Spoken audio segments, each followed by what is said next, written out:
Welcome to today's webinar about the lender and NSLDS SSCR reporting process. Today we are going to review some key phrases and definitions, the non-direct loan lender and NSLDS notification data flow, the NSLDS SSCR reporting tab, and the SSCR error reports, and then we will touch on some best practices.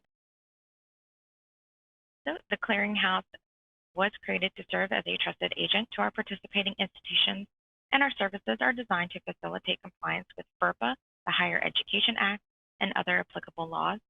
As your third-party servicer, we provide enrollment and deferment information to guarantee agencies, lenders, servicers, and the Department of Education on your institution's behalf. The information loaded into our database can be used for other clearinghouse services, such as student tracker and verification. When reporting enrollment data for compliance purposes, it's important to report accurate and timely data. The Department of Education and the National Student Loan Data System, also known as NSLDS, requires institutions to certify all federal aid recipients at least every 2 months, and we recommend you report enrollment status changes to the clearinghouse as swiftly as possible because the Department of Education requires status changes be sent to NSLDS within 60 days of the date of determination. So before we get started, I just wanted to define some key phrases related to the process of reporting data to the NSLDS and non-direct lenders, servicers, and guarantee agencies. NSLDS, as I mentioned, is the National Student Loan Data System, and it is the Department of Education's central database for federal student aid. SSCR stands for Student Status Confirmation Report. The NSLDS SSCR roster is a list of students receiving aid or direct loans that the NSLDS requested from your institution. Non-direct borrower list is the list of students requested by non-direct lenders, servicers, and guarantee agencies.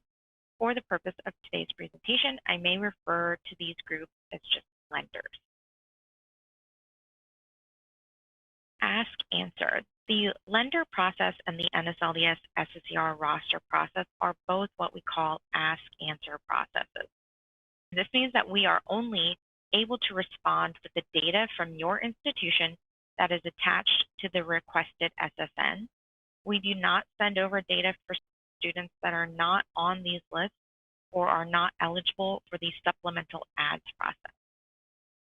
SSCR errors is a record that is not accepted by the NSLDS and is sent back on the SSCR error report. Roster response is when the clearinghouse sends data to the NSLDS in response to the SSCR roster. An ad hoc SSCR roster is an off-schedule SSCR roster from the NSLDS that was requested by the institution. The ad hoc roster will be sent to the clearinghouse so that we can respond with the most recently certified data that has been loaded into our database. The clearinghouse supplemental ads process was created to assist institutions in identifying and automatically adding students that were missing from the SSCR roster. Clearinghouse spent over a year working with FSA and the Department of Education to implement this process and ensure that it would not violate FERPA. The supplemental ads process does not require any additional reporting from your institution. It can help reduce paper deferment form requests, is in addition to the FSA compliance requirements, and is not a federal compliance requirement in and of itself. 4 days after we have sent a response to the SSCR roster, the clearinghouse runs the supplemental ads process. To be eligible for the ads process, a student must meet the following criteria. You have to have appeared on a previous SSCR roster sent to the clearinghouse in the last 20 years. They're currently being reported with an active status or a newly reported separation status, and they were not on the current or most recent SSCR roster. If the student meets all of this criteria, We will provide them on a list with their most recent enrollment information to the NSLDS. This list acts as a request for NSLDS to accept this new data and add their student to future SSCR rosters. The mid-month SSCR roster process is a courtesy process to supplement compliance reporting and is not a federal compliance requirement. Because we can't guarantee the mid-month process will run every month, we don't advise relying on this process when submitting your enrollment file. If an enrollment file has been fully processed into our database after responding to the beginning month SSCR roster, but before the middle of the month, your institution would be eligible for the mid-month process. The mid-month process does not always kick off on the same date, but the cutoff is generally between the 13th and the 15th of the month. To avoid SSCR errors related to the 004 record type, a new SSCR roster must be received before new data can be sent to the NSLDS. So to initiate the mid-month process, the clearinghouse compiles a list of eligible institutions using their 8-digit OPID code. The list is sent to NSLDS to request new SSCR rosters, and then NSLDS creates a new roster and sends it to the clearinghouse, typically a day or two later. Upon receipt, the clearinghouse will respond to the new SSCR roster, which will then be followed by the remainder of the roster process that we'll review later in the presentation. So, one of the ways that we support the reporting needs of our participating institutions is via the weekly notification process for non-direct lenders. It's run every week, and this process is run in addition to the NSLDS SSCR roster process that we'll be going over in the next slide. The weekly notification process notifies our participating non-direct loan lenders, servicers, and guarantors of student changes in enrollment statuses. These lenders and servicers hold FFEL loans originated prior to the mandate that all federal loans go through the direct loan lending. This also includes Perkins and private loans. On a monthly basis, participating lenders, servicers, and guarantors send us a list of their borrowers. Using the enrollment data that has been fully loaded into our database, we run the weekly notification process, usually on Monday or Tuesday. Any new data that was previously loaded into our database in that last week is matched against the borrower list. For the students that are matched to the borrower list, notifications, including any changes in enrollment status, are sent to the loan holders. This ensures that private loan lenders receive notification of status changes in a timely manner. So the NSLDS SSCR roster process. Enrollment data must first be received and processed into the clearinghouse database before it can be sent to lenders and the NSLDS. Our goal is to process enrollment files as quickly as possible, preferably within a few days from receiving the file. This includes the time that the error report has been posted to the website. At the beginning of each month, typically between the 1st and the 3rd of the month, the clearinghouse receives a new SSCR roster from the NSLDS. We are required to respond to the SSCR roster within 15 calendar days from the date received, but typically we respond within a couple of days of receiving the roster. 1 to 5 days later, if NSLDS detects any errors with a student's record, they will not accept the data and will send them back to the clearinghouse on the SSCR error report for schools to address. We are required to respond to NSLDS for the SSCR error report within 10 days of receipt. Whether or not any updates were made, we will review the SSCR error report process a little later. And 4 days after sending the roster response to the initial beginning month roster, around the same time that the SSCR error report is received, the clearinghouse runs the supplemental ads process. And the SSCR error report process will run again after the ads list is run to the NSLDS. If the clearinghouse plans to run the mid-month roster process and an enrollment file for your institution is loaded into our database during the eligibility window, the SSCR roster request will be sent to NSLDS around the middle of the month, and the roster process begins again. And this includes the supplemental ads and the SSCR error report processes. The SSCR error report process occurs after any data is submitted to the NSLDS from the clearinghouse.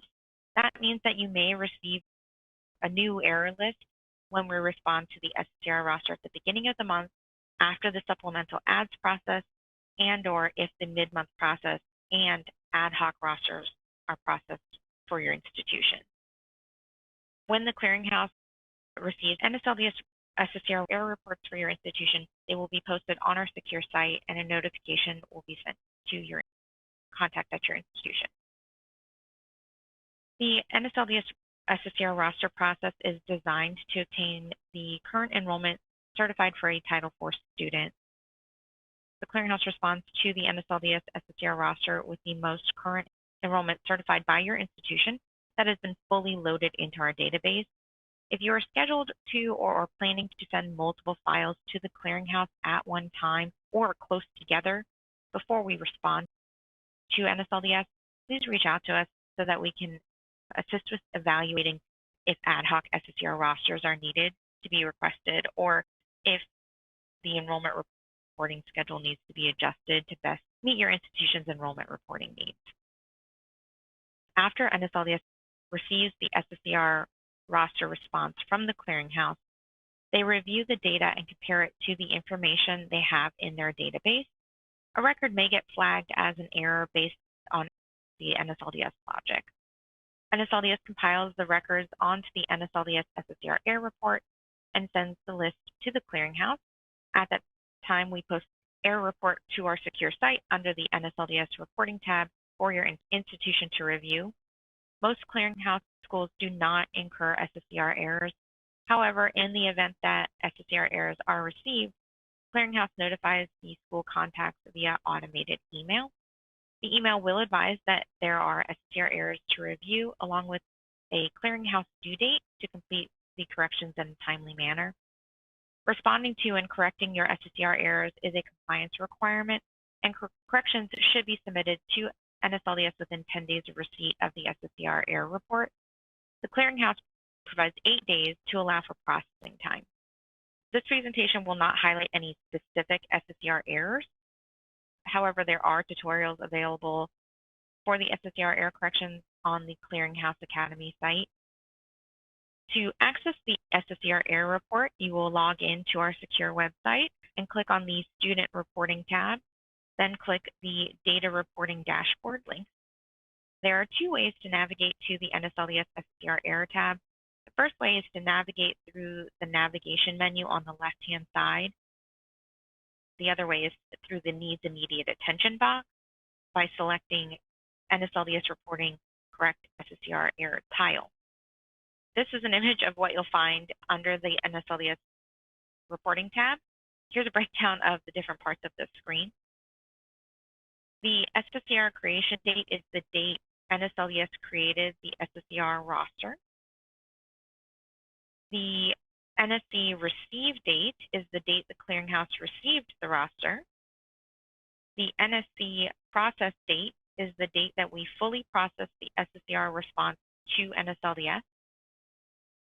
The originator list shows who originated the list of students that the errors are related to.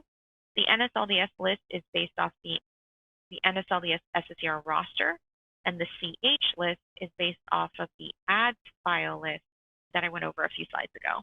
At this time, it is not a compliance requirement to correct the CH originator list. However, we strongly encourage you to review and update those lists as well.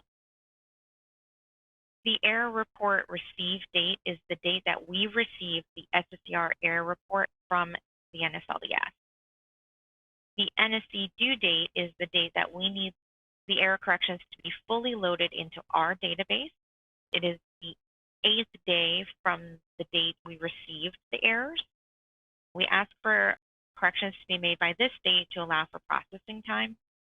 As I mentioned before, we are required to respond within 10 days of receiving the SSCR error report. The Error response date is the date that we responded to NSLDS with the most recently certified data in our database for the students on the error report.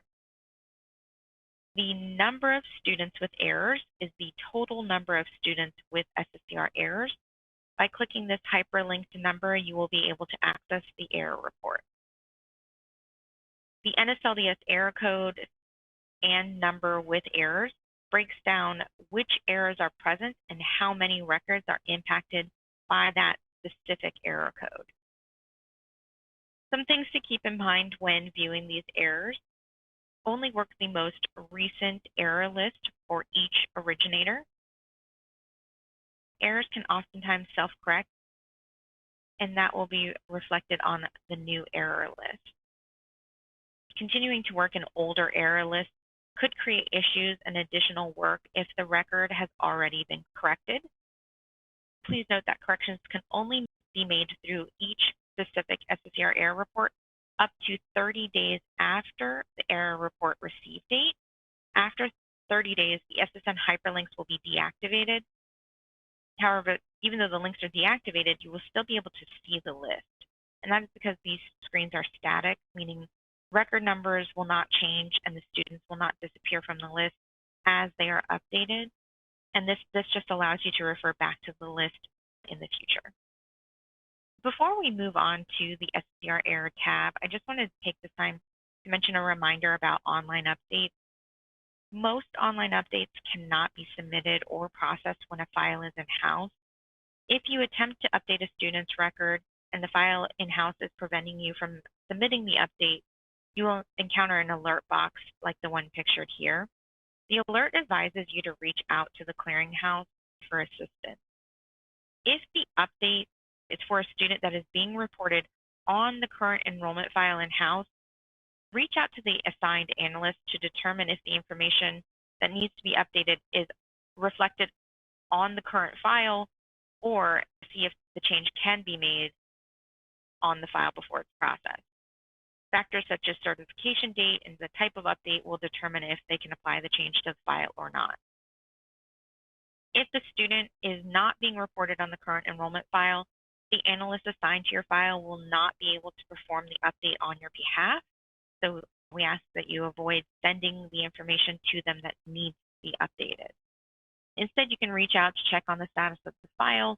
We often find that the error report is posted to the web for the school to review, and we're not able to process the file until all errors and warnings have been reviewed and corrected or confirmed. But that said, many of the SSCR errors can be submitted while the file is in-house, but will vary student to student because of the reasons I just mentioned. There may be situations when a student cannot be corrected through the NSLDS reporting tab on the Clearinghouse website.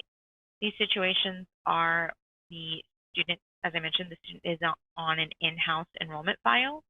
The student already has a pending online update, or the correction must be made through the Student Lookup tab. When you click into a record, a list of error numbers that can be corrected appear at the top. If a record has an error that is not listed, not all of the fields will be editable. At that time, you would want to make the corrections through the Student Lookup tab. With inactive branches, if a correction needs to be made for a student with an SSCR error at an inactive branch, please reach out to the Clearinghouse for assistance. If the SSCR error report is more than 30 days old, the hyperlink becomes inactive. Typically, by this time, a new SSCR error report has been posted or will be in the near future. If the hyperlink on the list you're reviewing has become inactive, please review and update your most recent SSCR error report instead if one is in-house. And then the last reason you wouldn't be able to submit the online update to the Clearinghouse website is if the correction needs to be made directly with the NSLDS. When SSCR errors must be corrected directly with the NSLDS, the corrections need to be updated through the NSLDS website or by calling NSLDS directly and opening a conflict ticket. The most common errors that may need to be directly updated with the NSLDS are certain SSCR error 11, 22, and 75. You may find that you are able to correct some of the students with these error codes, but some you cannot. We advise that any updates made with NSLDS are also reflected in the clearinghouse database to avoid further SSCR errors. If you feel the need to update the NSLDS directly and have any questions that our on-demand resources do not answer, please reach out to the clearinghouse for assistance. So based on what we covered here today, we have some reporting best practices. We recommend that you submit enrollment files timely, resolve your NSLDS SSCR error report within 8 days, update your student information system with any changes you make on your SSCR error report to avoid future SSCR errors. Subscribe to the Compliance Central blog to keep up to date with the latest compliance information from our Compliance and Data Operations Department. Contact School Ops, that's School OPS, at studentclearinghouse.org or 703-742-4880 with any questions related to enrollment reporting. If you have any questions related to specifically to any SSCR errors, you can email SSCR Errors at studentclearinghouse.org. SSCR Errors. Okay. If you do have any follow-up questions, please feel free to reach out to us regarding either the weekly notification process or the NSLDS roster process. You can reach out to us, and we'd be happy to assist. Thank you for your time today.